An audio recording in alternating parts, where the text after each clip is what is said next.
Assalamualaikum warahmatullahi ta'ala wabarakatuh. Alhamdulillahirabbil alamin. Sallallahu ala sayyidina Muhammadin wa ala alihi wa sahbihi ajma'in. Alhamdulillahirabbil alamin. Kita masih diberi kesempatan untuk melanjutkan kajian Ramadan kita, kajian tentang kitab Al-Arba'inun Nawawi, yang mana kitab ini disusun oleh Al-Imamun Nawawi rahimahullahu ta'ala, wa nafa'ana bihi wa bi ulumihi wa bi barakatihi fid dharain amin. Alhamdulillahirabbil alamin. Bismillahirrahmanirrahim. Kita sudah sampai di hadis yang kelima, yang mana hadis ini diriwayatkan oleh an ummil mukminin Ummi Abdillah Aisyah radhiyallahu taala anha. Yang mana hadis ini diriwayatkan oleh ummul mukminin Ummi Abdillah Aisyah radhiyallahu taala anha. Yang mana sabda Nabi Muhammad sallallahu alaihi wasallam bahwasannya, ambillah setengah dari perkara agamamu melalui Aisyah, melalui Humairah, yaitu adalah Sayyidatuna Aisyah radhiyallahu taala anha. Qalat, di sini beliau berkata, qala Rasulullah sallallahu alaihi wasallam, Kanjeng Nabi Muhammad sallallahu alaihi wasallam bersabda, man ahdatsa fi amrina hadza ma laisa minhu fahuwa raddun. Barang siapa yang mengada-ngada fi amrina hadza, di dalam urusan agama kami ini, ma laisa minhu, yang mana urusan tersebut tidak ada landasan daripada Kanjeng Nabi, tidak ada landasan dari kitab Al-Quranul Karim, juga tidak ada landasan daripada syariatullah wa syariatul rasulih, fahuwa raddun, maka hal tersebut tidak diterima, tertolak. Rawahul Bukhari wa Muslim. Wa fi riwayatin li Muslim, dan diriwayatkan oleh Imam Muslim, man amila amalan laisa alaihi amruna fahuwa raddun. Barang siapa yang mengamalkan suatu amalan dan amalan tersebut laisa alaihi amruna, tidak ada landasan daripada kami, atau tidak ada landasan daripada syariat, fahuwa raddun, maka hal tersebut tertolak. Dan di sini hadisnya itu adalah ingkarul bid'ail madmumah, yaitu menjelaskan tentang ingkarnya agama ini, tentang bid'ail madmumah, tentang bid'ah yang buruk. Untuk pengertian bid'ail madmumah di sini kita tidak bisa ambil dalam satu hadis saja, bahwasanya kita harus meneliti beberapa hadis terlebih dahulu, bahwasanya di sabda Kanjeng Nabi Muhammad SAW, lebih tepatnya sabdanya Kanjeng Nabi di khutbahnya, yang berbunyi, khairul hadithi kitabullahi wa khairul huda huda Muhammadin sallallahu alaihi wasallam wa syarrul umuri muhdatsatuha wa kullu muhdatsatin bid'atun wa kullu bid'atin dhalalatun. Rawahu Muslim, diriwayatkan oleh Imam Muslim. Zadal Baihaqi, ditambahkan oleh Al-Baihaqi bahwasanya di sini wa kullu dhalalatin finnar. Kita ambil daripada syarrul umuri muhdatsatuha, karena ini memang pokok daripada pembahasan kita hari ini. Bahwasanya syarrul umuri muhdatsatuha, nah, sejelek-jeleknya perkara itu adalah muhdatsatuha, sesuatu yang baru, seluruh perkara yang baru. Wa kullu muhdatsatin, dan di sini seluruh perkara yang baru itu dinamakan bid'ah. Wa kullu bid'atin, dan setiap bid'ah itu dhalalah, itu adalah sesat, dan wa kullu dhalalatin finnar, dan setiap yang dhalalah itu akan masuk ke dalam neraka. Baik, kita akan menjelaskan tentang definisi apa itu muhdatsat, apa itu bid'ah. Ya, tentunya muhdatsat itu adalah memiliki makna sesuatu yang baru. Apakah seluruh sesuatu yang baru di sini dinamai bid'ah? Ya, tidak. Bahwasanya Imam Syafi'i radhiyallahu taala anhu ikut berkomentar tentang masalah ahdath, atau masalah tentang sesuatu yang bid'ah. Apa saja itu bid'ah? Apa definisi bid'ah? Ya, bahwasanya dalam perkataan Imam Syafi'i radhiyallahu taala anhu, beliau berkata, "Ma uhditsa wa khalafa kitaban aw sunnatan aw ijma'an aw atharan fahuwal bid'atud dhallah." Bahwasanya seluruh perkara yang diada-adakan wa khalafa kitaban, dan itu bertentangan dengan kitab, sunnah, au ijma' atau athar, fahuwal bid'atud dhallah. Bahwasanya itu adalah bid'atud dhallah, dinamakan tentang bid'ah yang dhallah, ya, perkara baru yang sesat. Wa ma uhditsa minal khairi wa lam yukhalif syai'an min dzalik, dan adapun perkara yang baru yang diada-adakan minal khairi dari segi kebaikan, wa lam yukhalif syai'an min dzalik, dan di sini tidak bertentangan dengan hal itu semua atau kitab, sunnah, ijma' ila akhirih, fahuwal bid'atul mahmudah, maka ini yang dinamakan bid'atul mahmudah atau bid'ah yang hasanah, bid'ah yang baik. Baik, kita sudah mengerti di sini bahwasanya bid'ah itu dibagi menjadi dua. Ya, ada kalanya bid'ah itu bid'atul mahmudah, dan ada kalanya bid'ah itu adalah bid'ah dhallah atau bid'ah sayyi'ah. Dan kita masih belum paham apa maksud daripada kullu muhdatsatin bid'atun. Setiap dari perkara yang baru itu adalah bid'ah, dan setiap bid'ah itu dhalalah. Ya. Kita ambil daripada hadis yang lain. Ya, yang mana di sini disebutkan di dalam Sahih Muslim, dalam hadis Nabi yang sahih disebutkan, man sanna fil islami sunnatan hasanatan. Bahwasanya barang siapa yang membuat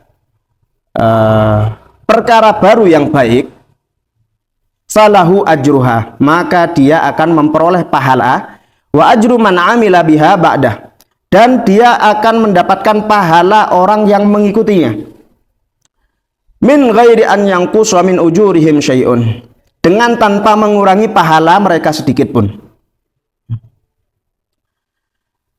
Wa man sanna fil islami sunnatan sayyi'atan, dan barang siapa yang melaksanakan perbuatan baru, yang mana perbuatan baru itu termasuk golongan yang buruk, ya, kana alaihi wizruha, maka dia akan mendapatkan dosa, wa wizru man amila biha min ba'dihi, nah, dan dosa orang yang mengikutinya, min ghairi an yanqusa min auzarihim syai'un, dengan tanpa mengurangi dosa mereka sedikit pun. Diriwayatkan oleh Muslim atau Imam Muslim. Dalam hadis tersebut jelas sekali bahwasanya Kanjeng Nabi Muhammad SAW membagi kata sunnah, ya, itu menjadi dua versi, yakni versi hasanah atau versi yang baik, dan versi sayyi'ah, yaitu adalah versi yang buruk. Tapi apa makna sunnah di sini? Al-Imam Nawawi dalam syarah Sahih Muslim menjelaskan istilah sunnah hasanah, yaitu adalah pelopor perbuatan baik, sedangkan sunnah sayyi'ah itu adalah pelopor kebatilan dan keburukan. Hal ini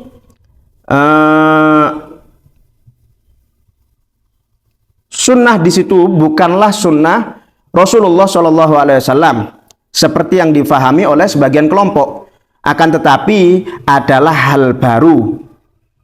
Secara umum memang ada kalanya baik dan ada kalanya buruk. Al-Imam Nawawi menjelaskan sunnah hasanah dan sunnah sayyi'ah dengan membuat bid'ah hasanah dan bid'ah sayyi'ah. Beliau berkata, anna kullaman ibtada'a syai'an minasyarri kana alaihi mithlu wizri kulli man iktada bihi fi dzalikal amali mithla amalihi ila yaumil qiyamati, wa mithluhu man ibtada'a syai'an minal khairi kana lahu mithlu ajri kulli man ya'malu bihi ila yaumil qiyamati, wa huwa muwafiqun lil haditsis sahih man sanna sunnatan hasanatan wa man sanna sunnatan sayyi'atan. Bahwasanya setiap orang yang membuat bid'ah atau hal yang buruk, maka ia akan mendapatkan dosa, dan semisal dosa orang yang mengikutinya dalam perbuatan itu, sampai terus akan mendapatkan dosa itu hingga nanti pada akhir kiamat, hari kiamat.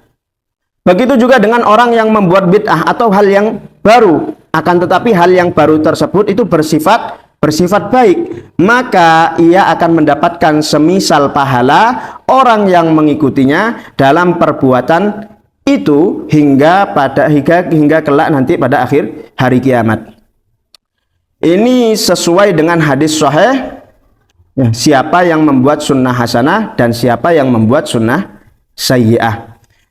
Juga Al-Imam Nawawi mengatakan di dalam hadis ini, ya, tentang penjelasan dalam hadis man sanna sunnatan hasanatan, itu beliau mengatakan wa fi hadzal hadithi takhsisu qaulihi sallallahu alaihi wasallam kullu muhdatsatin bid'atun wa kullu bid'atin dhalalah wa annal murada bihi al muhdatsatul batilah wal bid'aul madmumah.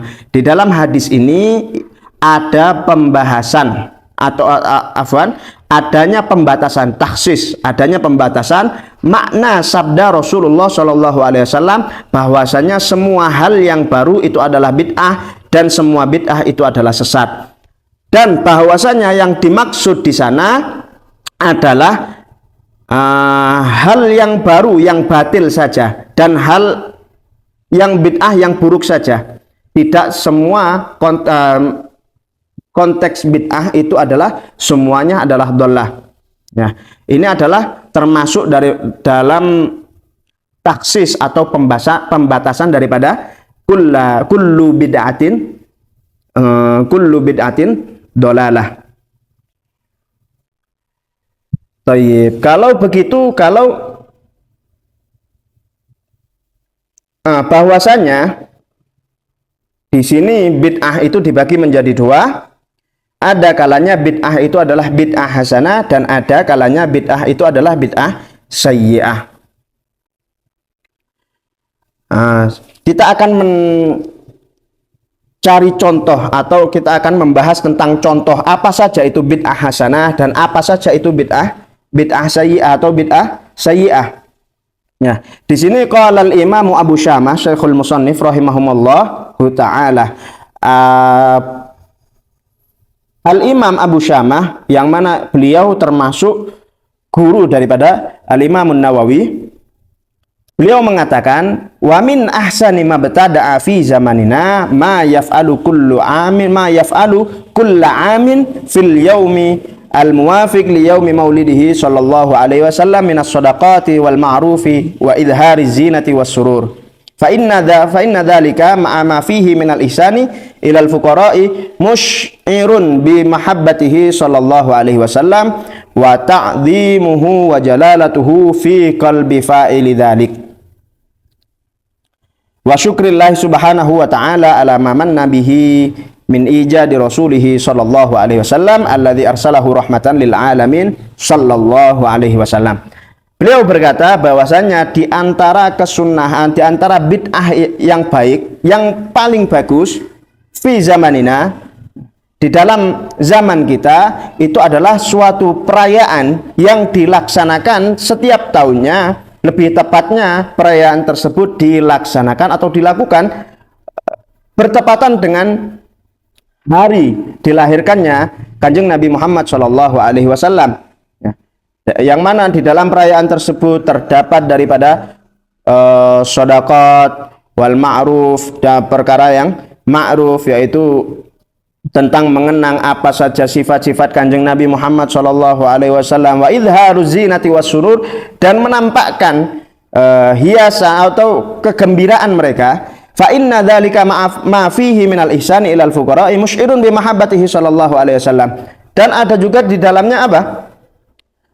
Kebaikan yang ditujukan kepada fuqara, ya, musy'irun bi mahabbatihi sallallahu alaihi wasallam, sebagai tanda atau rasa cintanya kepada Kanjeng Nabi Muhammad sallallahu alaihi wasallam, dan itu merupakan syukur kita kepada Allah Subhanahu wa taala ala maman nabihi min ijadi rasulihi sallallahu alaihi wasallam, dari apa yang telah dikaruniakan kepada kita, yaitu dengan wujudnya atau adanya atau diutusnya Kanjeng Nabi Muhammad sallallahu alaihi wasallam.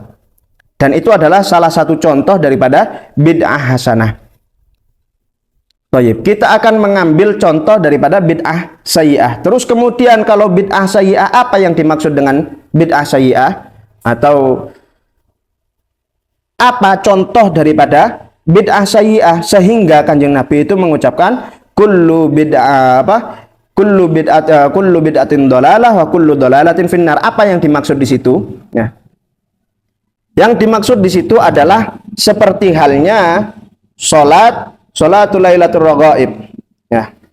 Salatul lailatul raghaib, bahwasanya salatul lailatul raghaib yang dilaksanakan di awal Jum'atin fi Rajab, yang dilaksanakan ketika Jumat, pada hari Jumat di bulan Rajab. Walailatul nisfi min Sya'ban, dan ada kalanya salat raghaib itu dilaksanakan pada nisfu Sya'ban. Fahuma bid'atan madhmumatan, kata al-Imam Ibnu Hajar al-Haytami di dalam kitabnya Al-Fathul Mubin, beliau berkata fahuma bid'atan madhmumatan, yang mana keduanya di sini adalah salah satu contoh daripada bid'ah madhmumah, bid'ah yang madhmum. Khilafan liman istahsanaha wa hadithuhuma maudhu'un, dan beliau berkomentar bahwasanya